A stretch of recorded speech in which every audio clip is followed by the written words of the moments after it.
وأتموا الحج والعمرة لله فإن أحصرتم فما استيسر من الهدي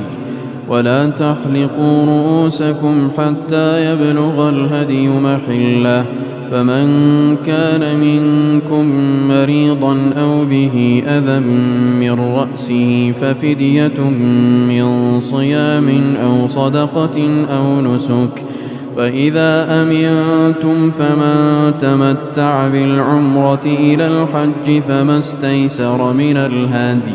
فمن لم يجد فصيام 3 أيام في الحج و7 إذا رجعتم تلك 10 كاملة ذلك لمن لم يكن أهله حاضر المسجد الحرام